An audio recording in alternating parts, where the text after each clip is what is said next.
Hello friends, welcome back to my channel. आज मैं आप लोगों के लिए बिहार बोर्ड के क्लास 12 के इंग्लिश का बहुत ही important topic how to explain poems lines, poems के लाइन को कैसे एक्सप्लेन लेकर आया हूं। अगर आप बिहार बोर्ड के स्टूडेंट हैं, आईए आईकॉम की तैयारी कर रहे हैं, तो आपके लिए वीडियो बहुत ही इंपॉर्टेंट होने वाला है, क्योंकि आप जानते हैं कि क्लास 12 के बोर्ड एग्जाम में क्वेश्चन नंबर 3 में explain any one of the flowing poetry section से 4 मार्क्स का हर साल हर एग्जाम में क्वेश्चन पूछा जाता है। तो यहाँ पे जो है पोएट्री सेक्शन में बोले तो पोएट्री आप जानते हैं कि आपके बुक में, आपके सिलेबस में 10 पोएम्स प्रिस्क्राइब्ड है। उसमें से कुछ जो है कविताओं के कुछ पोएम्स के कुछ लाइन को दे दिया जाता है, ऑप्शन में दिया जाता है। ओके, ए बी सी और डी आपको ऑप्शन भी मिलता है। तो इसमें जो है explain any one of the flowing, यानी किसी एक में, यानी ए बी सी डी में से किसी एक को एक्सप्लेन करने के लिए आपसे कहा जाता है। तो एक्सप्लेन का मतलब होता है विस्तार से बताना। ओके, तो आज हम लोग इस वीडियो में डिटेल से डिस्कस करेंगे कि अगर आपको दिया जाएगा इस तरह का सेंटेंसेस दिया जाएगा, आपको लाइन दिया जाएगा कविताओं को, तो आप कैसे लिखेंगे, कितने स्टेप में लिखेंगे, कितने पैराग्राफ में लिखेंगे और कौन से पैराग्राफ में क्या लिखेंगे, इस बात पर इस वीडियो में डिटेल से डिस्कस करेंगे।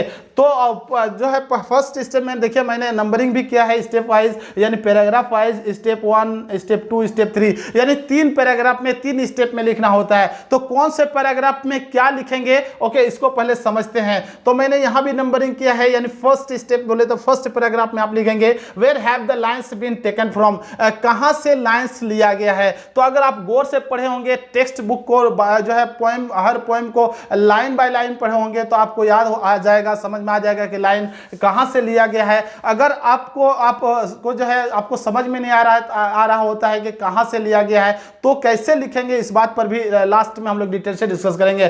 तो आप एंड तक बने रहेंगे तो ज्यादा आपके लिए बेनिफिशियल होगा वीडियो। ओके, तो यहाँ पे जो है एक लाइन दिया हुआ है, तो पहले समझते हैं कि ये लाइन पहला पैराग्राफ में लिखा जाता है कि कहां से लिया गया है। ओके, पहले पढ़ते हैं एक बार। The house withdrew into silence, snakes moved among books, I was then too young. तो आपको ये समझ में आ रहा होगा, अगर आप पढ़े हैं तो आपको पता चल रहा होगा कहां से लिया गया है। तो पहले फर्स्ट स्टेप में लिखेंगे these lines have been taken from my grandmother's house. ये लाइन जो है कहां से लिया गया है, माय ग्रैंडमदर्स हाउस से लिया गया है। Okay, my grandmother's house has been composed by Kamala Das के द्वारा कंपोज किया गया है, लिखा गया है। She was a great Indian English poet, वो बहुत ही महान great Indian English poet and short story writer थी। ओके, ऑफ 20th सेंचुरी, 20वीं शताब्दी का। She was short listed for Nobel prize in 1984 for literature, और उनको शॉर्ट लिस्टेड किया गया था नोबेल प्राइज के लिए 1984 में लिटरेचर के लिए। तो ये इंफॉर्मेशन आपको फर्स्ट पैराग्राफ में देना पड़ता है कि कहां से लिया गया है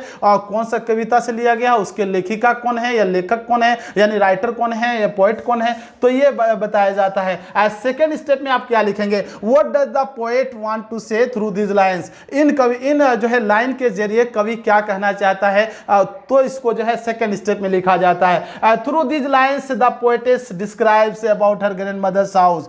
तो यहां जब आपको पढ़ेंगे तो फर्स्ट सेकंड लाइन में ही आपको, सेकंड थर्ड लाइन में ही ये मिल जाएगा। ये जो है ग्रैंडमदर्स हाउस को पढ़ेंगे, कमला दास का कविता को। ओके, तो कहीं ना कहीं आपको फर्स्ट सेकंड थर्ड में ही आपको जो है ये लाइन मिल जाएंगे। तो इस लाइन में वो क्या कहना चाहती है, देखिए, through this lines the poetess, यानी कवित्री, पोएटेस पोएट मींस होता है कवि, मेल और फीमेल के लिए पोएटेस का यूज होता है कवित्री के लिए।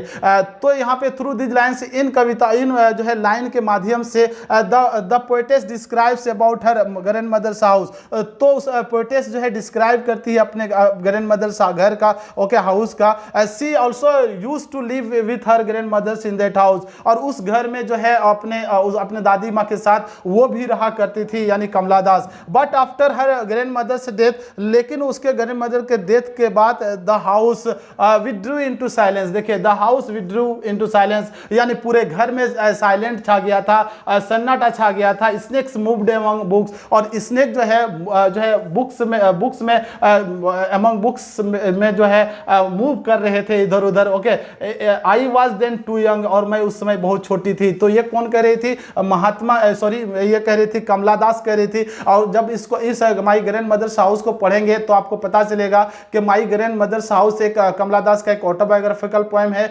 ऑटोबायोग्राफिकल पोएम मींस होता है, auto means self, bio means life और ग्राफी मींस लिखना। जो खुद की जिंदगी के बारे में लिखती है उसे ऑटोबायोग्राफी कहा जाता है। तो ऑटोबायोग्राफिकल पोएम है वो अपने पास्ट लाइफ को याद करके लिखती है। जब वो छोटी थी अपनी दादी माँ के साथ रहती थी, उसके बाद जो उसकी दादी माँ डेथ कर जाती है, अनफॉर्चुनेटली मर जाती है, तो फिर जब वो जाती है उस घर को देखने के लिए जहाँ पे इंजॉय करती थी, जहाँ पे बहुत सारा प्यार मिलता था, जहाँ पे अपनी दादी माँ के साथ रहती थी, दादी माँ से बहुत ज़्यादा प्यार मिला था, उसमें छोटी थी, वहाँ जाती है तो पास्ट लाइफ को she remembers her past life. Okay, वो आप उन्हें पिछले यादों को फ्यूचर लाइफ जो है सॉरी पास्ट लाइफ को वो याद करती है, और याद करते हुए लिखती है, बताती है कि जब मैं वहाँ गई तो वहाँ का घर का सन्नाटा देखा। ओके, स्नेक्स मूव कर रहे थे इधर उधर और उस समय मैं बहुत छोटी थी। तो पिछले बातों को याद करके रिमेंबर करके ये लिखती है। ओके, तो यहाँ पे आपको समझ में आ गया है। इसको जो है she was then too young, वो उस समय बहुत ज़्यादा छोटी थी। तो ये आपको पता चल रहा है कि थर्ड यानी सेकंड स्टेप में, सेकंड पैराग्राफ में जो है कवि क्या कहना चाहती थी इन लाइन के माध्यम से, तो आपको समझ में आ चुका है। ओके, अब थर्ड लाइन में क्या लिखते हैं, थर्ड स्टेप में यानी थर्ड पैराग्राफ में अप्रिसिएट और राइम स्कीम। इसमें अप्रिसिएट किया जाता है यानी थोड़ा सा आप कंप्लीमेंट करेंगे, प्रेज करेंगे, एडमायर करेंगे, बोले तो आप थोड़ा प्रशंसा करेंगे, और राइम स्कीम बताया जाता है कि इस कविता का राइम स्कीम क्या है। Okay, the imagery of the poem is very sensuous. Imagery of the poem बहुत ही सेंसुअस है। ओके, बहुत ही कामुक है, अट्रैक्टिव है। The diction of the poem is sonorous, और डिक्शन जो है, डिक्शन मींस होता है the words used in poems में जो वर्ड यूज किया जाता है वो बहुत ही क्या है, सोनरस है। सोनरस मींस स्वीट, बहुत ही मधुर है। It has been composed in a single stanza, और ये सिंगल स्टेंजा में जो है कंपोज किया गया है इन 16 लाइन्स, और ये इसमें 16 लाइन में किया गया है इन फ्री वर्स में किया गया है। तो फ्री वर्स में से जिसमें राइम स्कीम का जो है जिसमें नहीं होता है, ओके, उसको फ्री वर्स कहा जाता है। राइम स्कीम इसमें नहीं है। ओके,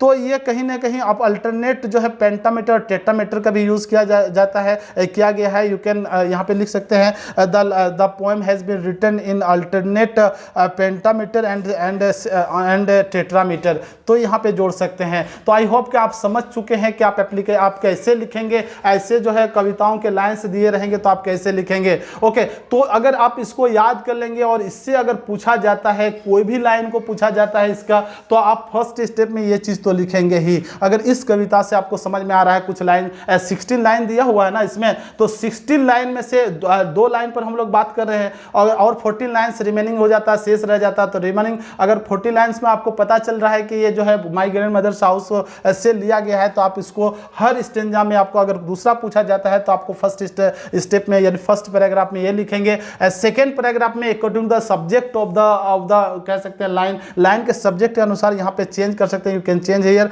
थर्ड में। ओके, और यहाँ पे through this lines the poet's describes, इसके बाद आगे लिख सकते हैं। और थर्ड में तो सेम रहेगा। ओके, यानी आपको ज़्यादा घबराने की जरूरत नहीं है। अगर आपको पता है कि ये जो लाइन दिया गया है वो माई ग्रैंड मदर्स हाउस से लिया गया है, तो आप इसको सेम लिख देंगे। ये अगर आएगा तो पूरा ऑटोमेटिक पूरा को लिख देंगे। अगर ये नहीं आता है तो इसको लिखेंगे और इसको लिखेंगे। और अगर इसी से आता है, मतलब दूसरा लाइन आता है, तो इसमें यहाँ पे थोड़ा सा चेंजिंग कर देंगे। अगर मान लीजिए ये याद करके गए हैं, कविता का पोएट्री सेक्शन का आप जो है लिख रहे हैं, अगर ये याद करके गए हैं और कोई दूसरा पोएम का आ जाता है या आपको पता नहीं चल रहा कि कहाँ से लिया गया है, तो आप लिख सकते हैं these lines have been taken from और ए ब्यूटीफुल पोएम, यहाँ लिख सकते हैं। ओके, और इस यहाँ पे थोड़ा सा इसके बारे में जो है he was a great Indian poet, जो है अगर अमेरिकन पोएट थे तो आप अमेरिकन पोएट, इंग्लिश पोएट लिख सकते हैं। उसके बाद थ्रू दिस लाइन्स से तो सब्जेक्ट पता है और इसको सेम चीज़ को लिख सकते हैं। तो अगर आपको पता भी नहीं चल रहा है तो आप जो है थोड़ा सा क्लेवरिटी दिखाइएगा,